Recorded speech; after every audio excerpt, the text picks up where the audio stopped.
Hey folks, this is part two of some thoughts I have tonight. Um, I'm looking forward to this event, by the way, this LDS event that my dad's helping organize, the Abundant Life thing, and I mentioned in the last video. I just, um, I have some hurt. I have some. It's some things that I wondered if I've done wrong or right. I don't know. I just don't know. I just know that there's a heck of a lot of crap that people are full of, and I have no patience for it. Um, when I say a lot of people are full of crap, I'm quite serious about that. But it's the funny thing about people being full of crap is that they don't always know that they're full of crap. Yeah, this is a little bit different train of thought, of course, than the ref rat thing or the people in senior positions that just they mess with people. They whatever they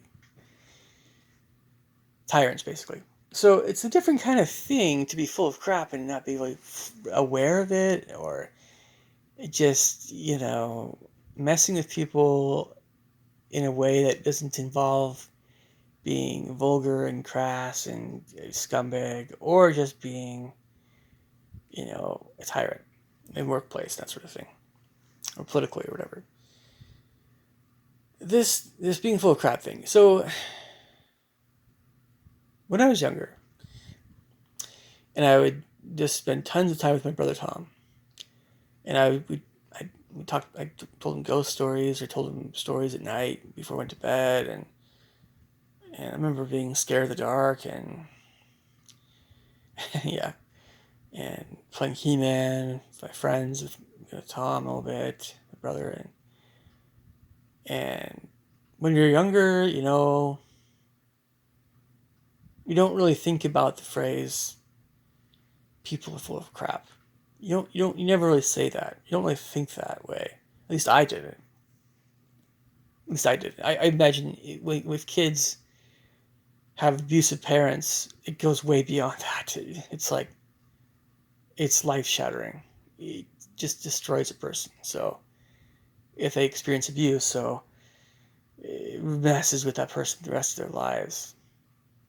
I don't even imagine one one octillionth of what that really means.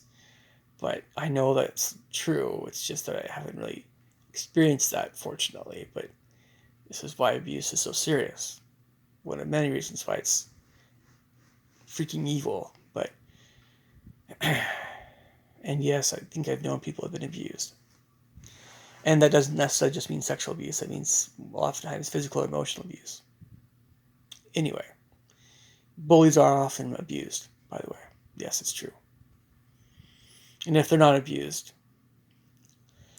then they have parents that have other qualities that are, um, well, encouraging of very, uh, we'll just say unrighteous behaviors.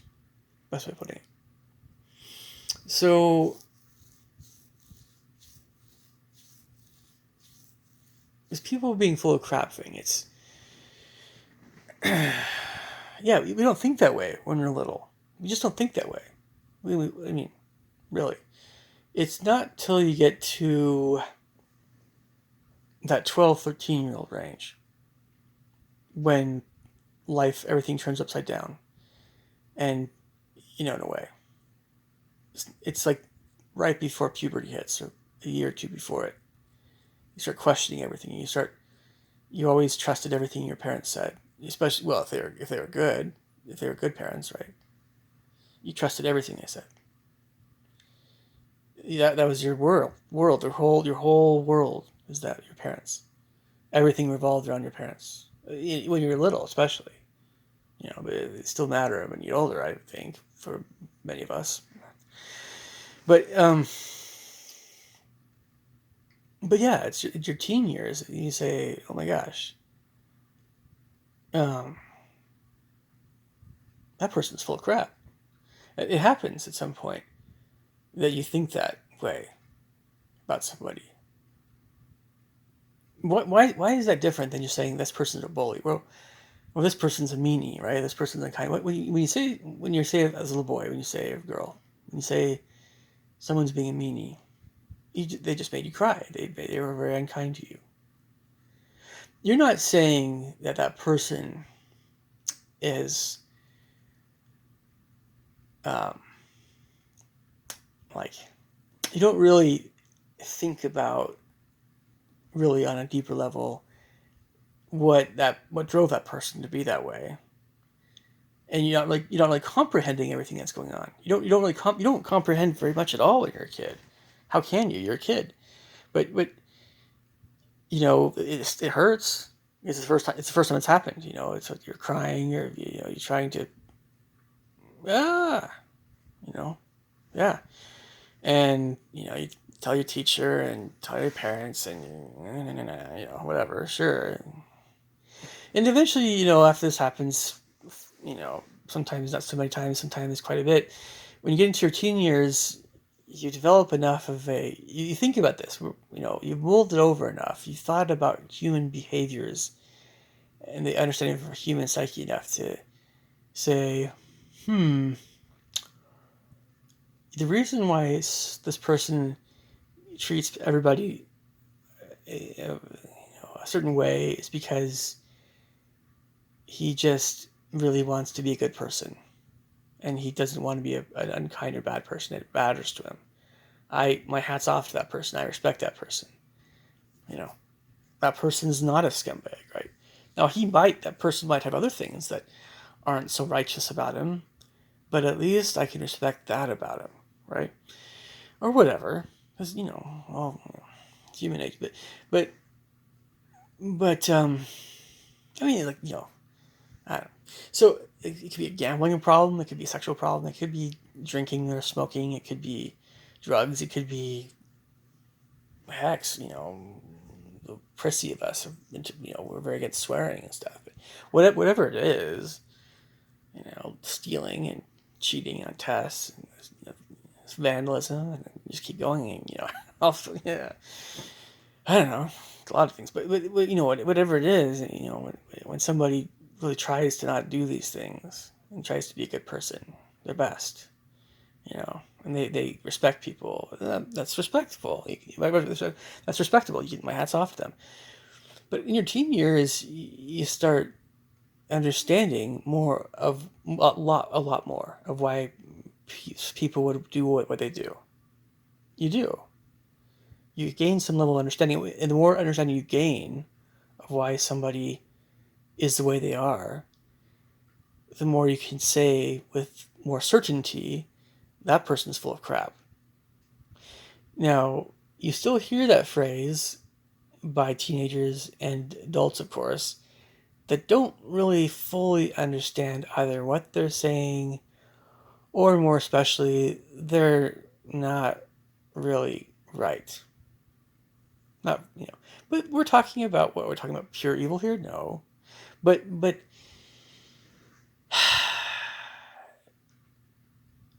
chances are, when someone says something quite kind of like that, there's no mistaking what they're saying. When someone is full of crap, what that means, by the way, in case you guys are still unsure what that means, it means you can't trust anything that person says. But how do you know when you can trust what someone says? Some people actually cannot comprehend when someone actually is trustworthy or not. That's okay. We're not all born equal. Some people actually have a tough time distinguishing what's going on with different people. Really. Some people have a really tough time seeing true character. I get it. It's not a big thing. This is outside of the moral arena somewhat. This is in a different arena. But it's just that, okay, so someone actually is not trustworthy, for one. It doesn't matter what that person says. He might say some nice things. He might say whatever. It's because it's often a combination of what? Gross sexual immorality. It's usually pretty gross.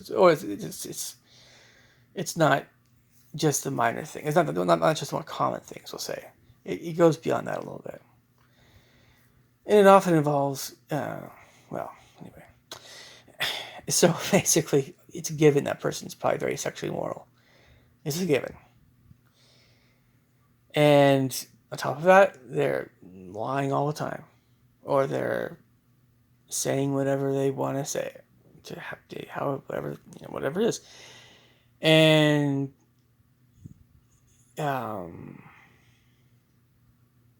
they just take advantage of people. The money, whether it's money or sex or whatever, that is the definition of someone who's full of crap. Who's full of crap that is more in public eye? How about some certain people we've heard of in Hollywood? Hey, why not?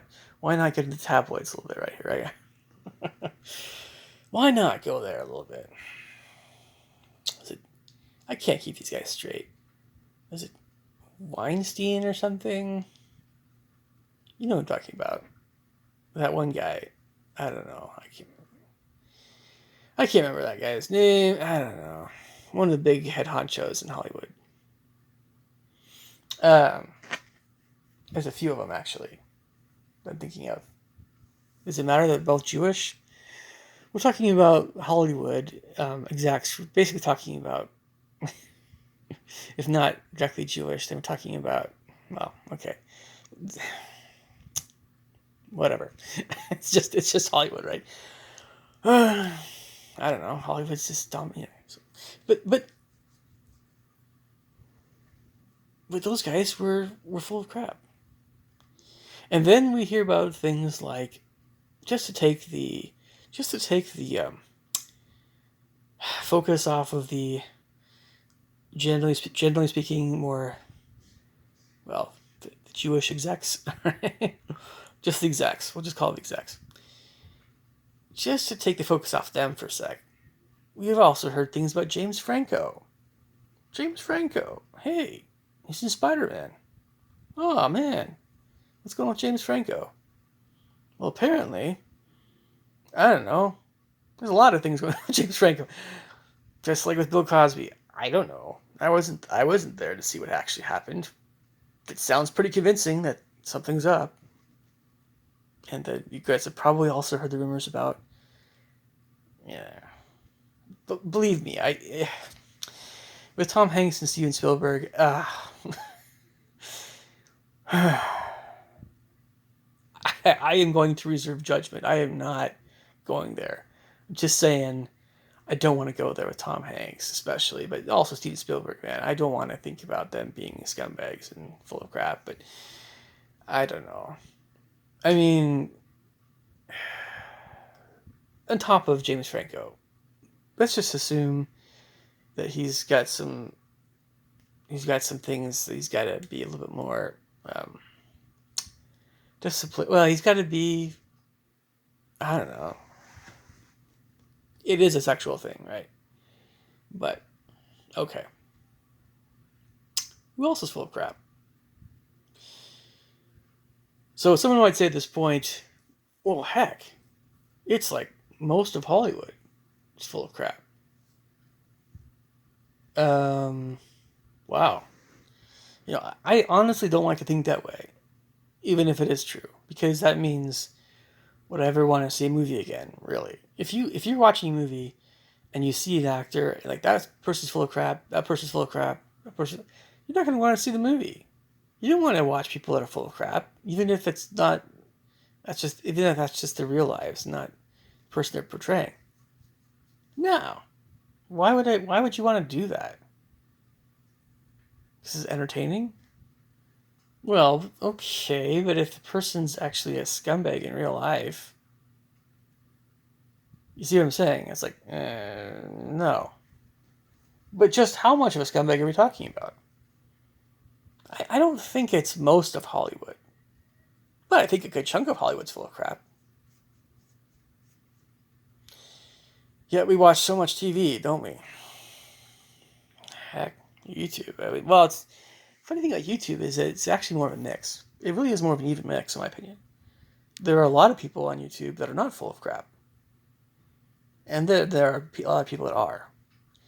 And then we might say to ourselves, well, there's something about this being full of crap thing. It's not necessarily just a immoral thing. This is like this kind of realm of dishonesty that gets into the complaints about being fake on YouTube and just having this caricature and it being not a moral thing, but just a comedic thing or a thing that's an entertainment, or they're putting on an act, they're being an actor or something like that. So this is not quite like a moral thing necessarily. This is just uh, a thing, a YouTube thing. It's a Hollywood thing.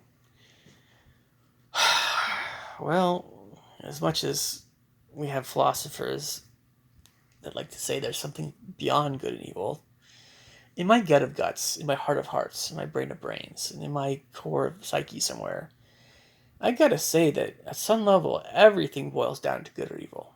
Everything. With the only exception being things that truly are completely and absolutely without any directly moral qualities. But even the human body is good. Even the human body, even a physical object, is good. Is a bullet good? And we're getting very inorganic matters here. A bullet can be, I think a bullet is more neutral, but anyway, I'm getting kind of deep there philosophically, but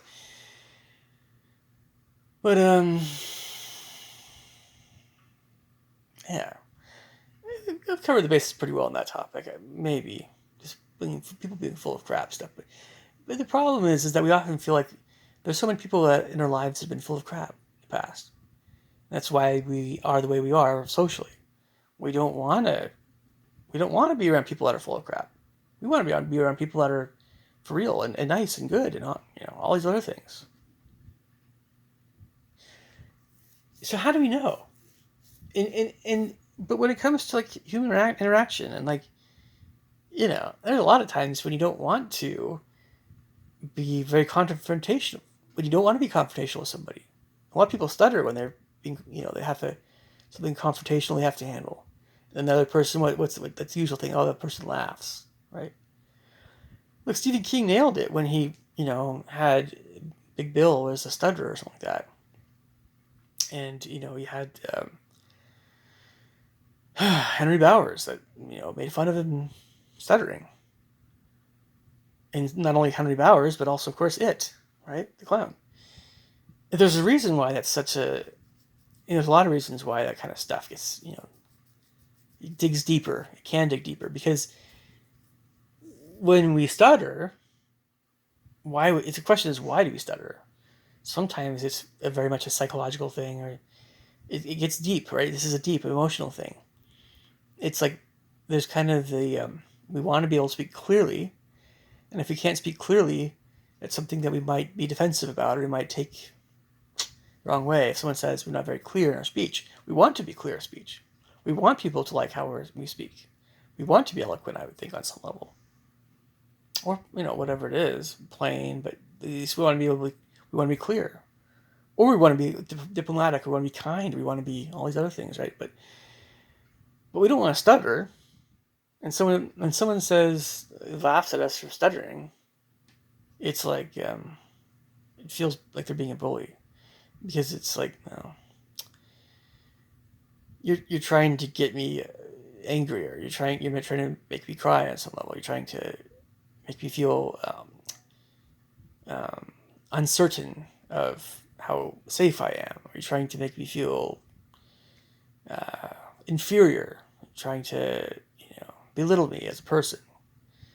You're making fun of the fact that I'm afraid, because when people stutter when they're talking, this is the brutal truth. When my opinion, there are things that can amplify that. Like for instance, Tourette syndrome. People with Tourette syndrome will just stutter. Period. Doesn't matter what they're saying. That's just the way things are.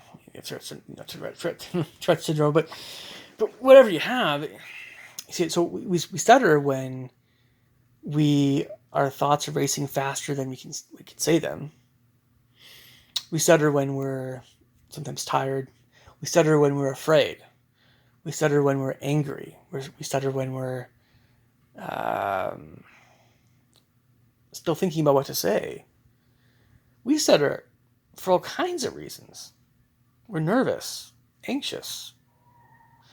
Um, it just doesn't matter. So we think, oh, maybe it shouldn't be such a big deal if we stutter. Well, but on some level, haven't you guys ever been teased by that one time you stuttered? And if you've never stuttered in your entire life, wow, maybe you should be a lawyer or something, or a politician. I don't know, salesman.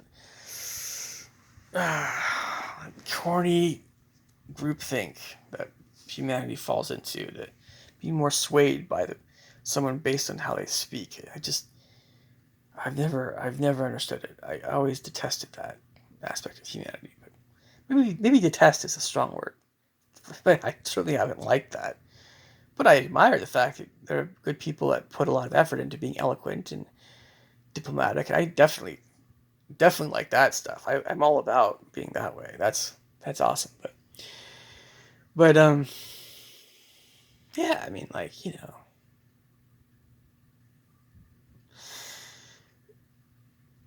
it's nice when knowing people I'm interacting with that are full of crap are basically online. That's a nice thing. That's not always the case, but that's a good thing.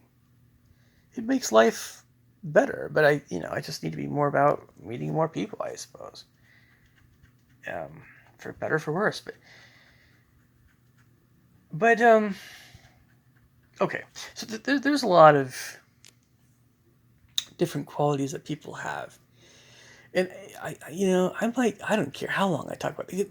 Just to be honest, folks, just to be honest here, I actually don't care how many videos I make tonight. I don't care how late it goes. I don't care whether I'm going outside to this or I'm here. All I know is I have got to I've got to survive this night.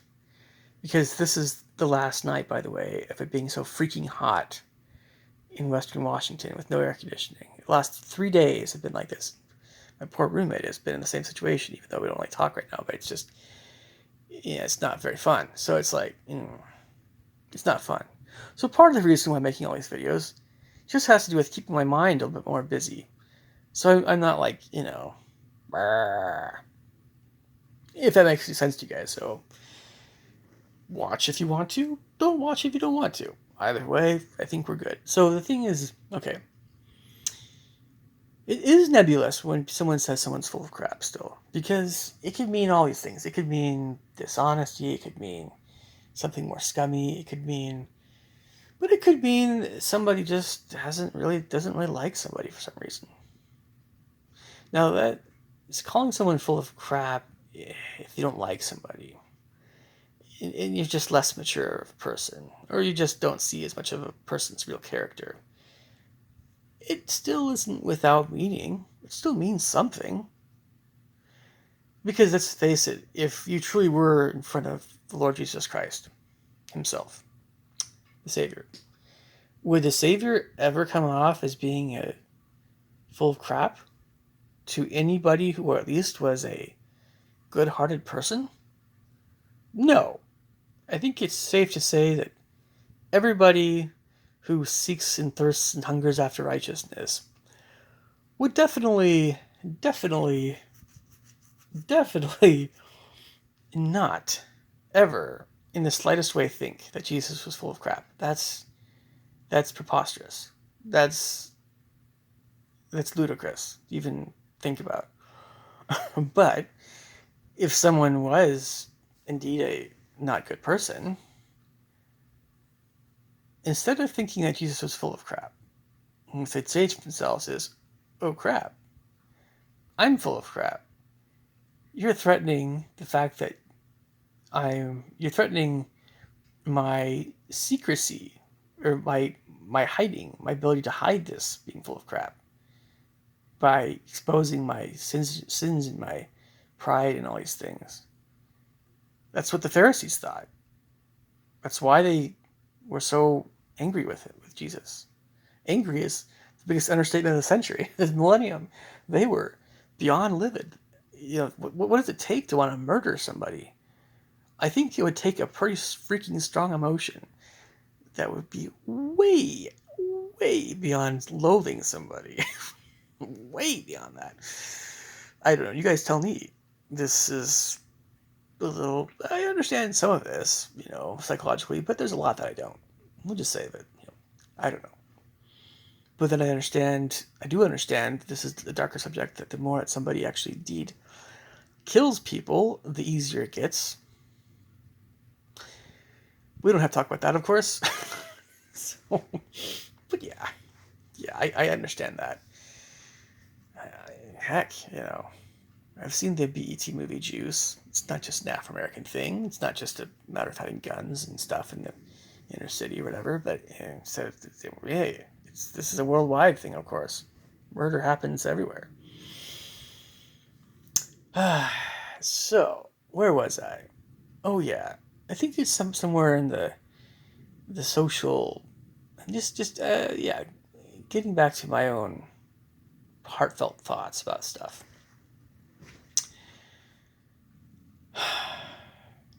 Yeah.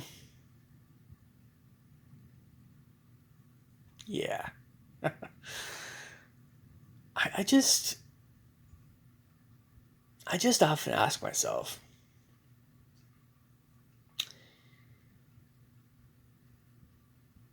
if someone really is full of crap or not. Actually, on that note, I thought I was done, but some people have said before.